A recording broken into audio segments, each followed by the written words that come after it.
आप बहुत खुश नसीब है कि मौलाना ने आपका इम्तिहान लिया। और मैं आपको ये भी बताता चलूं कि मौलाना मेरे दोस्त होने के बावजूद मेरे उस्ताद भी हैं। बहुत सारी चीज़ों में उन्होंने अल्हम्दुलिल्लाह मेरी इस्लाह भी की।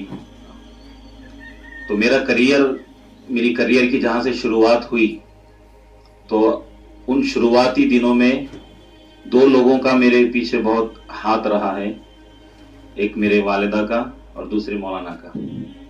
और मैं आज जो भी हूँ अल्हम्दुलिल्लाह इस मकाम पर, वो मेरे वालिदा की दुआओं और मौलाना के मशवरों की बरकत से। तो मैं आपके सामने मौलाना का मुख्तसर तारुफ इसलिए रख रहा हूँ ताकि आपको पता चले कि ये अलग बात है कि खामोश खड़े रहते हैं, मगर जो बड़े हैं बड़े रहते हैं। ये मौलाना का सादगी, मौलाना का जो अंदाज है रहने का, इसको देखकर आप ये ना समझे कि मौलाना बहुत ही मामूली शख्सियत है। मौलाना गैर मामूली शख्सियत है। बहुत कम उम्र में मौलाना ने बहुत तजुर्बे हासिल किए, बहुत से हालात देखे मौलाना ने, और एक लंबे अरसे से मौलाना मेरे साथ रह रहे हैं। जब भी ऐसा कोई मौका आता है मौलाना फौरन आके खड़े हो जाते हैं। ये मौलाना का मुख्तसर तारुफ था। अभी दूसरी शख्सियत आपके सामने यहाँ पर बैठे हुए हैं, हाफिज मोहम्मद अबरार साहब। ये तालिब इल्म हैं और आगे भी पढ़ना चाहते हैं।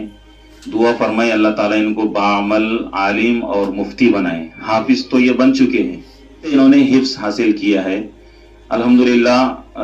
हाफिज आप जो बैठे हुए हैं आपके सामने अबरार साहब, इनकी तकरीरी सलाहियत भी बड़ी अच्छी है।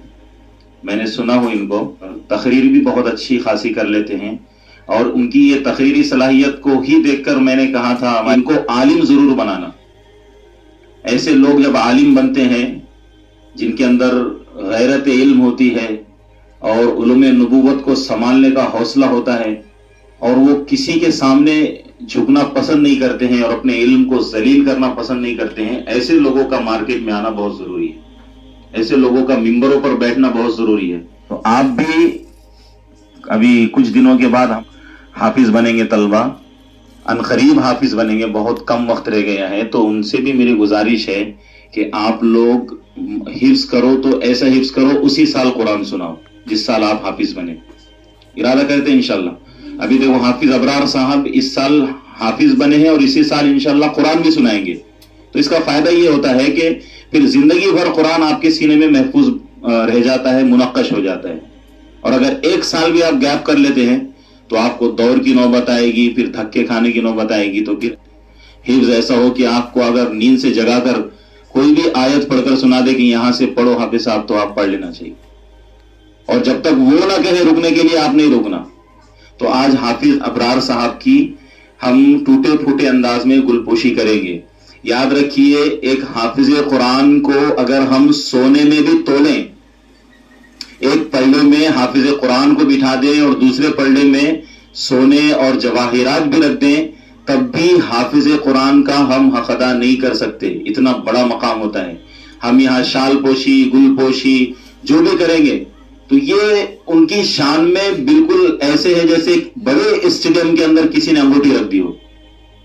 उसकी कोई हैसियत होगी? तो हमारे शाल पोशी की, गुल पोशी की उतनी भी हैसियत नहीं है।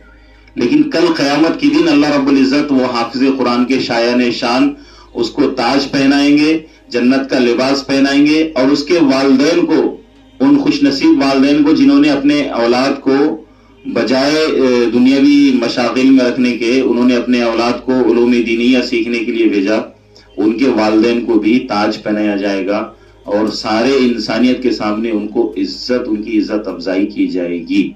आप अगर चाहते हैं कि आपके वालिदैन को भी कल क़यामत में इज्जत अफजाई की जाए और आपको भी ताज पहनाया जाए, तो आपको एंड तक पढ़ना होगा, आपको आखिर तक अपने आप को संभालना होगा। बताए अब हुज़ैफा हाफ़िज़ कुरान बनने वाला है, रेहान बनने वाला है, तो आखिरी टाइम पे काड़ी करता शैतान। खामोखा जो है ना कुछ भी ख्यालात जहन में आते, और थोड़ा बहुत अगर उस्ताद ने अगर एक दो छड़ी मार दिए तो फिर दिल में वसाविस पैदा होते कि नहीं यार भाई अब मैं नहीं पढ़ता, भाई कब तक चलेगा ऐसा।